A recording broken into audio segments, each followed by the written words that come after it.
The primary objective of well logging is to 4 options തന്നിട്ടുണ്ട്. അതിൽ നിന്നും ശരിയായ ഉത്തരം തിരഞ്ഞെടുത്തെഴുതണം. വെൽ ലോഗിംഗ് ടെക്നിക്കുകളുടെ ഏറ്റവും പ്രധാനപ്പെട്ട ലക്ഷ്യം കിണറിന് ചുറ്റുമുള്ള പാറകളുടെ സ്വഭാവ സവിശേഷതകൾ മനസ്സിലാക്കുക എന്നതാണ്. അതായത് ലിത്തോളജി, പാറയുടെ തരം, അതേതാണ്, സാൻഡ്സ്റ്റോൺ ആണോ അതോ ലൈം സ്റ്റോൺ ആണോ എന്നുള്ളത്. പിന്നെ പൊറോസിറ്റി, പാറകളുടെ സുഷിരങ്ങളുടെ അളവ്, എത്രത്തോളം ദ്രാവകങ്ങളെ ഉൾക്കൊള്ളാൻ കഴിയും എന്നത് മനസ്സിലാക്കാൻ വേണ്ടിയിട്ടാണ് പൊറോസിറ്റി അളക്കുന്നത്.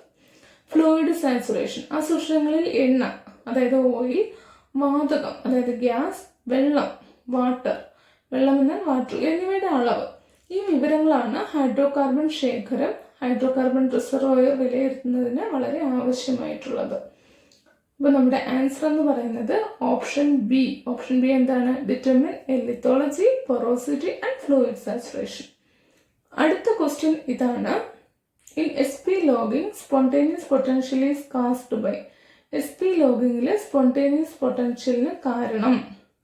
SP ലോഗ് എന്ന് പറയുന്നത് ശരിക്കും കിണർ ദ്രാവകം, മഡ് ഫിൽട്രേറ്റ്, അതുപോലെ സ്വാഭാവിക ദ്രാവകം, അതായത് ഫോർമേഷൻ, വാട്ടർ ഫോർമേഷൻ. അപ്പോൾ ഇതിന് പാറകളിലെ സ്വാഭാവിക ദ്രാവകത്തിനും ഈ ഒരു മഡ് ഫിൽട്രേറ്റിനും ഇടയിലുള്ള രാസപരമായ ഇലക്ട്രോകെമിക്കൽ പ്രതിഭാസങ്ങളാണ് ശരിക്കും SP ലോഗിംഗ് അളക്കുന്നത്, സ്പോണ്ടേനിയസ് ലോഗിംഗ് അളക്കുന്നത്.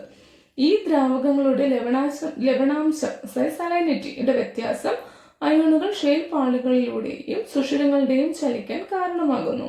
ഈ അയോൺ ചലനത്തെയാണ് നമ്മൾ ഈ ഒരു ഇലക്ട്രിക് പൊട്ടൻഷ്യൽ കൊണ്ട് അളക്കുന്നത്. DC വോൾട്ടേജ് ആണ് ഇവിടെ യൂസ് ചെയ്യുന്നത്, അല്ലേ? നമ്മുടെ ആൻസർ എന്ന് പറയുന്നത് ഓപ്ഷൻ എ ആണ്, ion movement due to salinity differences. SP logging spontaneous potential is caused by ion movement due to salinity differences.